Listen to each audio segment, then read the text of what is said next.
खबरों के निष्पक्ष विश्लेषण के लिए सब्सक्राइब करें Jantantra TV and press the bell icon. Never miss any update.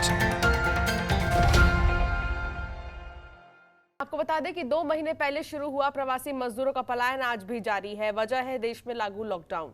Corona के संक्रमण पर अंकुश लगाने के लिए केंद्र सरकार ने लॉकडाउन का फैसला लिया। 60 दिनों से देश में जरूरी गतिविधियों को छोड़ सब कुछ बंद है।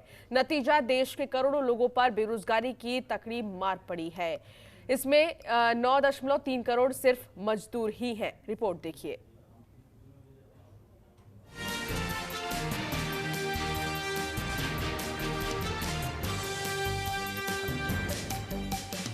कोरोना महामारी ने आर्थिक तौर पर कितना नुकसान किया है, इसका आंकलन करना फिलहाल मुश्किल है। लॉकडाउन की मियाद खत्म होने के बाद ही शायद तस्वीर थोड़ी साफ होगी। लेकिन नुकसान की खबरें जो आ रही हैं, वो वाकई में परेशान करने वाली हैं। देश में जारी लॉकडाउन की वजह से 9.3 करोड़ मजदूर बेरोजगार हो गए हैं। लगातार राज्य और केंद्र सरकार मजदूरों का डेटा तैयार करने में जुटी है। अब तक के आंकड़े बताते हैं कि 30 लाख प्रवासी मजदूर दूसरे राज्यों से वापस अपने गृह राज्य लौट गए हैं। अब केंद्र सरकार ने राज्य सरकार से मजदूरों का डेटा निकालने को कहा है। केंद्र ने राज्य को ये निर्देश दिया है कि राज्य रोजगार सृजन करें और मजदूरों को अलग अलग योजनाओं के तहत काम दें। लॉकडाउन के चलते कई मंत्रालय मजदूरों की स्थिति पर मंथन कर रहे हैं। वहीं बड़ी संख्या में असंगठित क्षेत्रों के मजदूर इस लॉकडाउन की वजह से प्रभावित हुए हैं। हालांकि अभी तक फाइनल डेटा किसी ने तैयार नहीं किया है। असली आंकड़े अभी सामने आना बाकी है। मंत्रालय जमीनी स्तर पर डेटा निकालने की तैयारी कर रहे हैं।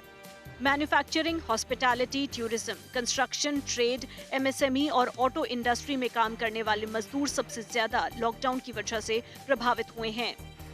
थावर चंद्र गहलोत की अध्यक्षता वाले मंत्रियों के समूह ने सभी राज्यों को इस संबंध में पत्र लिखा है। मंत्रियों के इस समूह में महेश चंद्र पांडे, प्रताप सारंगी, किशन रेड्डी को शामिल किया गया है।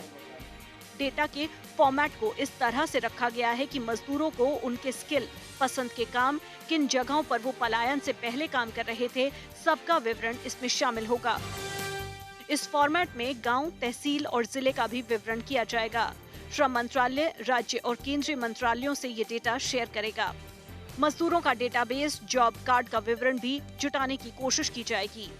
ग्रामीण रोजगार गारंटी स्कीम में काम कर रहे मजदूर, प्राइवेट सेक्टर में काम कर रहे मजदूर और कंस्ट्रक्शन साइट पर काम कर रहे मजदूरों का भी विवरण जुटाया जाएगा।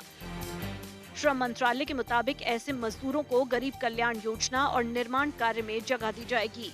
यही नहीं, पीएम आवास योजना, स्वच्छ भारत योजना, पीएम ग्रामीण सड़क योजना और नेशनल हाई कंस्ट्रक्शन के तहत मजदूरों को काम दिया जा सकता है।